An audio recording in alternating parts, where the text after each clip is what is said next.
महाशिवरात्रि, ये वो रात है जब कहते हैं कि आत्मा का परमात्मा से मिलन होता है। तो आज हम एक ऐसी ही कहानी सुनेंगे, एक ऐसे भक्त की कहानी जिसे दुनिया ने तो ठुकरा दिया, लेकिन महादेव ने उसे अपने दिल से लगा लिया। तो चलिए इस कहानी में गहरे उतरते हैं। ये कहानी है एक ऐसे इंसान की जिसके पास देने को सच कहूं तो कुछ भी नहीं था, फिर भी उसने अपना सब कुछ ही अर्पित कर दिया। तो कहानी का जो पहला हिस्सा है ना, वो एक भक्त की पीड़ा के बारे में है। आइए मिलते हैं दीनबंधु से, एक ऐसा इंसान जिसकी दुनिया बस दुखों से ही भरी हुई थी। उसके दिल की गहराइयों में ना बस एक ही सवाल था, हर वक्त गूंजता रहता था, क्या मेरा जन्म सिर्फ मार खाने और बेइज्जत होने के लिए ही हुआ है? जरा सोचिए, एक सवाल जो उसकी पूरी जिंदगी की कहानी बन गया था। और विडंबना देखिए, नाम था दीनबंधु, मतलब दीनों का, गरीबों का दोस्त। पर हकीकत ये थी कि उसका अपना कोई दोस्त नहीं था, कोई सहारा नहीं था। वो बिल्कुल अकेला था इस पूरी दुनिया में।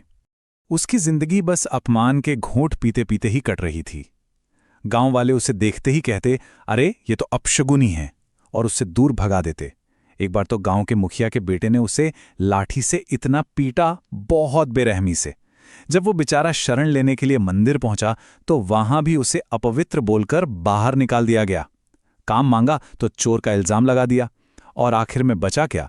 एक टूटी फूटी सी झोपड़ी, और उसमें भूख से तड़पता एक अकेला दीनबंधु। लेकिन यहीं से कहानी में एक बहुत बड़ा मोड़ आता है। अब हम देखेंगे कि कैसे दीनबंधु का यही दुख उसकी सबसे बड़ी भक्ति बन जाता है। तो महाशिवरात्रि का दिन था।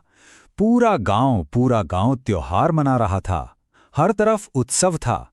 लेकिन दीनबंधु, उसके पास महादेव को चढ़ाने के लिए कुछ भी तो नहीं था, न कोई फूल, न दूध, न ही कोई फल।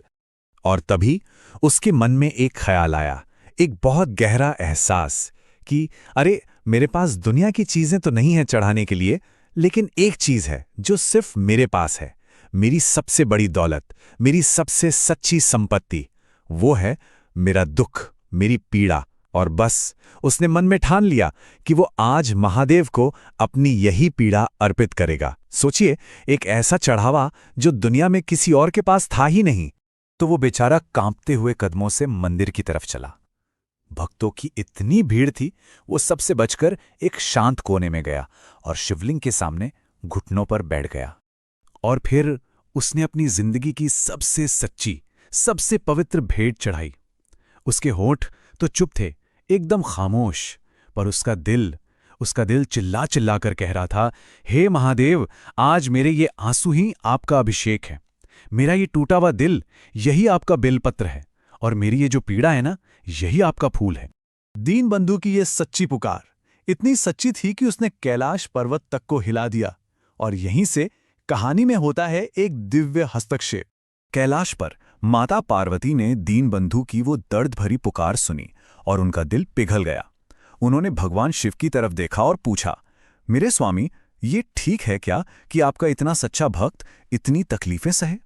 इस पर भगवान शिव मुस्कुराए और उन्होंने समझाया, देवी, इसका दिल तो सोने की तरह एकदम खरा है।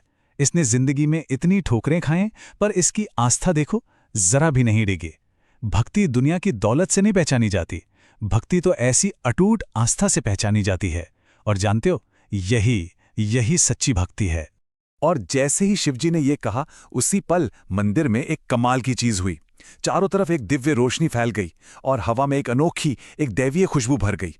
दीनबंधु ने जब अपनी आंखें खोलीं तो जो उसने देखा वो यकीन से परे था। उसके ठीक सामने साक्षात भगवान शिव और माता पार्वती खड़े थे। उसकी भक्ति का इससे बड़ा इनाम और क्या हो सकता था? तो अब देखते हैं कि इस सच्ची भक्ति का फल उसे क्या मिला। ये कहानी का आखिरी और शायद सबसे जरूरी हिस्सा है। तब भगवान शिव की आवाज गूंजी। उन्होंने कहा, उठो मेरे भक्त, तुम्हारे आंसुओं ने तो कैलाश को भी कंपा दिया है। तुम्हारी ये सच्ची आस्था, यही दुनिया का सबसे कीमती, सबसे अनमोल चढ़ावा है। और बस महादेव के एक स्पर्श ने सब कुछ बदल दिया। दीनबंधु का पूरा कायाकल्प हो गया। जो शरीर कमजोर था वो अब तेज से चमक रहा था। फटे पुराने कपड़े साफ सुथरे वस्त्रों में बदल गए, और जिन आंखों में कल तक सिर्फ दुख था, अब उनमें करुणा और शांति की एक अलग ही चमक थी।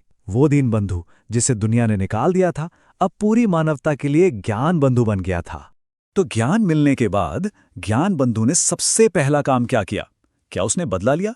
नहीं, उसने उन सबको माफ कर दिया जिन्होंने उसे पूरी जिंदगी सताया था। उसने बस इतना कहा, उन्होंने जो भी किया वो अज्ञान में किया। जरा सोचिए, अपनी पीड़ा को करुणा में बदल देना, इसी का नाम तो सच्चा ज्ञान है ना?